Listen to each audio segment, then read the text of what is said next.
Scarlet here, and welcome to another video. Today we're going to do our overall performance on our Monoghost team Trick or Miss. Overall, I cannot wait to get into it, but before we get started, if you like Pokemon content in general, please consider subscribing. And one more thing as well, I put up on my community tab, if you guys prefer live commentary or post commentary, if you could let me know so we just know what to go forward with. And lastly but not least, this week's team is going to be a Mono Fairy team.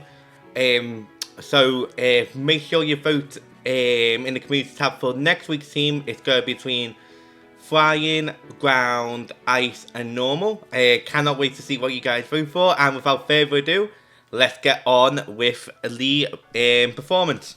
So first up we have here with 12 KOs is Poppy. So Poppy here has been an amazing mon, really counting on ground types that our team is specifically weak to, and also just providing very good utility with Will-O-Wisp. Just be able to get rid of their massive threats and cut their attack to half, so Peach and that can come in later on and take a bunch of hits. Really awesome to see. Even though Poppy didn't get the most KOs, I think Poppy really showed how bulky and just how helpful Poppy was, even without having that much KOs under its belt. Just providing Will-O-Wisp support, being really helpful for the hexes of for Wandle and for Peach as well. And honestly, I think Poppy just shows overall that as long as you got high HP, even if you have bad defensive stats, you can still really take some hits. And I think Poppy really performed so well. So glad I added Poppy into the team. And let's go into our next member, which is another P, which is Peach with 19 KOs. Peach has been an amazing defensive Pokemon all over, taking so many hits.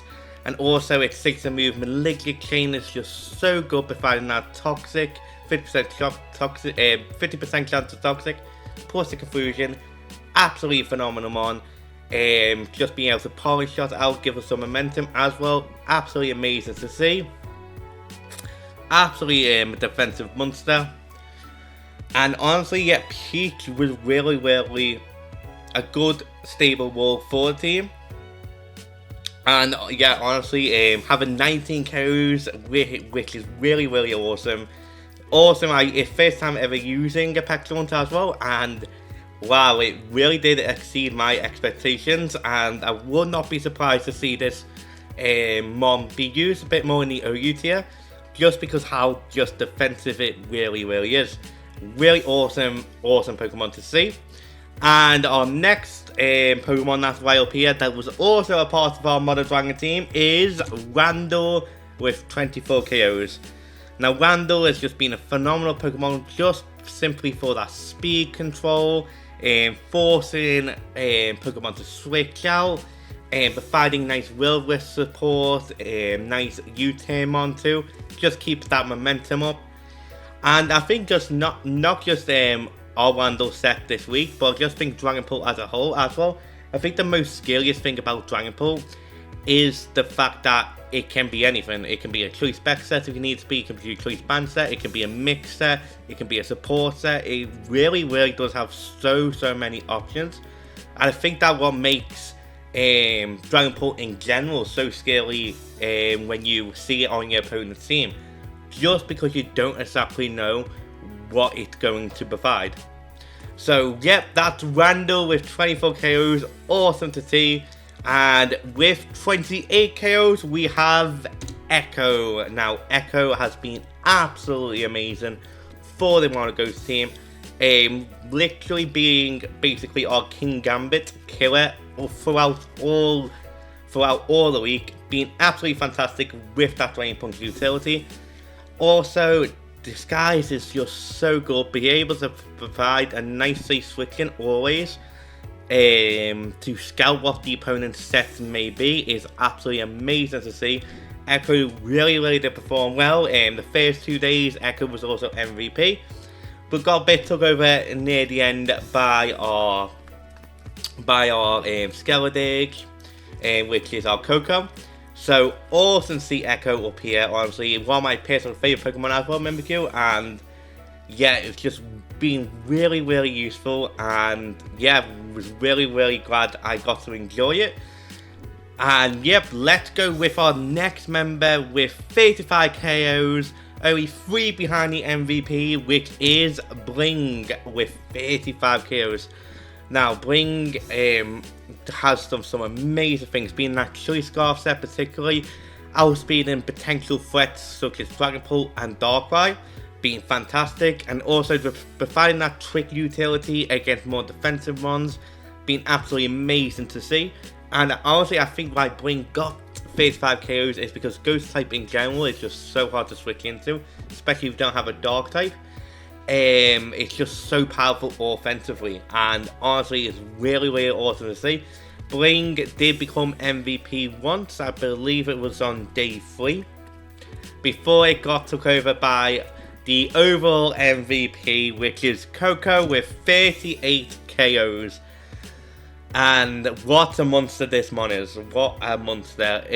Just the idea of it being a super defensive role, and being on the special defensive side and the defensive side.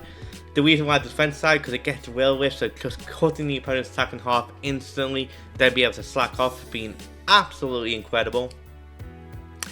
And just the 6-move talk song, just getting a couple of talk songs out, really letting it go out of control, and potential sweep late game has been honestly phenomenal to see.